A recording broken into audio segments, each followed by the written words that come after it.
So I thought it would be cool to do a video about my Dollar Tree garden. I got pretty much all of these seeds for 25 cents a piece at the Dollar Tree, and I was very skeptical last year when I started growing, seeds from a cheap place, but they do work and they are beautiful, and you can have a beautiful summer garden and bring in the pollinators, the hummingbirds, and just have a beautiful garden for really, really cheap. I didn't do anything special to this soil. It's just soil that I dug up, turned the grass over, mixed up, and just planted seeds. So these right here are the Lilliput zinnias. I got these from the Dollar Tree. I like the little beehive shape they get. You can see the Japanese beetle damage, but they're really beautiful. Tons of different colors. We got pink, orange, light pink, magenta, whatever you call that, different shades of purple. The orange is really vibrant. I saw a hummingbird today on this, drinking the nectar from that.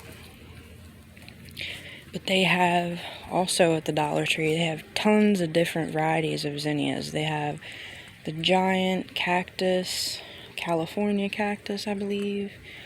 They have semi-dwarf.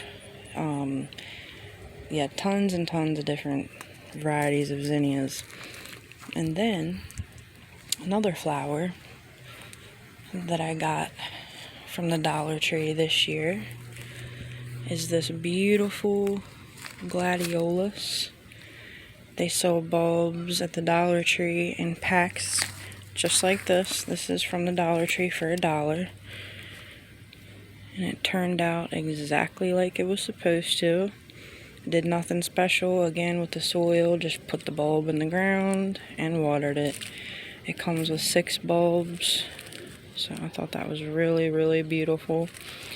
And then I also have this beautiful moonflower here. It doesn't have any buds on it yet, but moonflowers are really cool because they bloom at night or when it's like shady and clouds overcast during the day. But I got those from Dollar Tree also for 25 cents, and they worked really good. I grew them last year. I didn't have success last year because I didn't really water them like I should have. But this year, they're just taking off. They've totally engulfed my tiki torch here. And they're going to be putting on some beautiful flowers here soon. But if you're going to plant morning glory, just be aware they are pretty invasive. They will come back year after year. I wouldn't put them in your garden with your vegetables or anything unless you plan to be really diligent with plucking out the seedlings that are going to come back. But they also have some really, really beautiful morning glories at the Dollar Tree. Last year I planted these. These are the Grandpa Ott variety. But this year I planted a different variety that I got from Fairy Morse. These were $1 a pack, $1 something a pack, so not too bad. But I planted this year, and I was not impressed. Most of them are just plain white, pretty boring.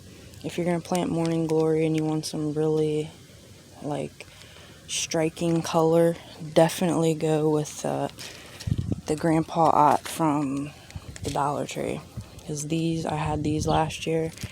And that's what the morning glories are right there and in this basket. Despite the Japanese beetle damage, they are a really beautiful plant, and you have tons and tons of blooms. Every day a new bloom will open. Like today, this one opened. This is the Carnival of Venice. And then tomorrow, you can see this pink one up here. Tomorrow, this one will bloom. So there's just tons and tons of blooms on the plant. and they're absolutely beautiful. And then I also planted, which this looks like it might open up tomorrow, the Dwarf tricolor morning glory. It doesn't trail or wrap around anything. It grows straight up. That's what this is. Didn't really care for these either. They are a really pretty color, but they're just not as striking as the Grandpa, the purple morning glory.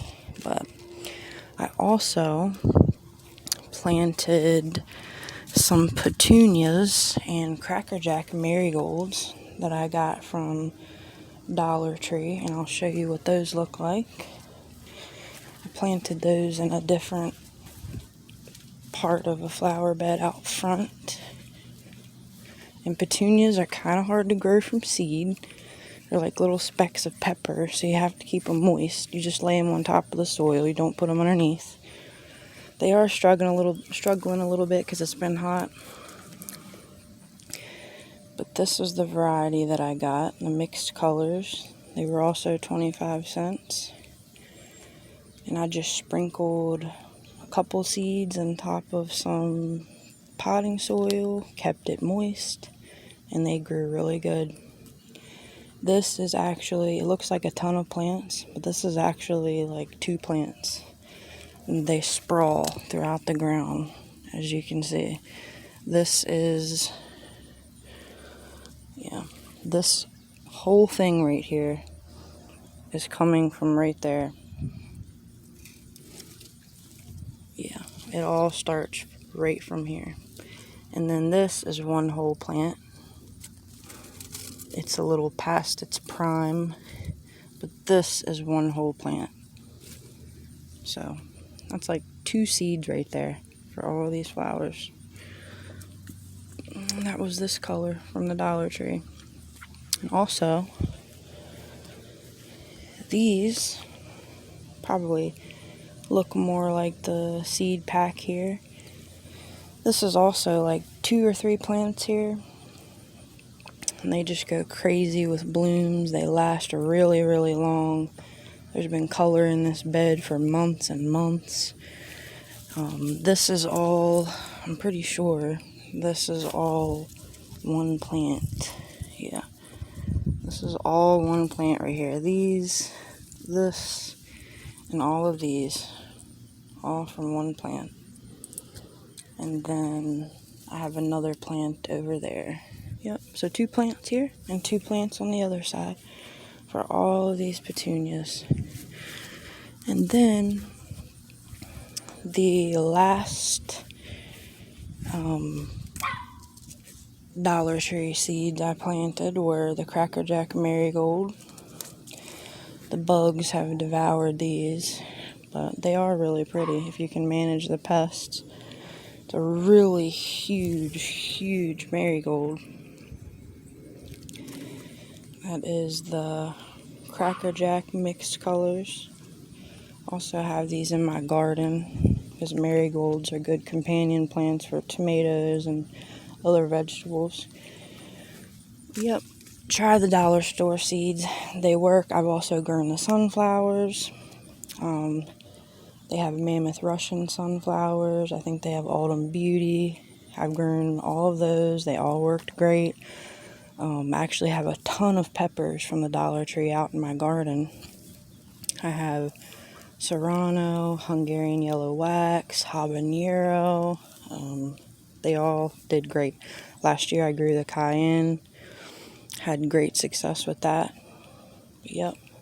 Definitely give Dollar Tree a try, and you'll have a beautiful little garden.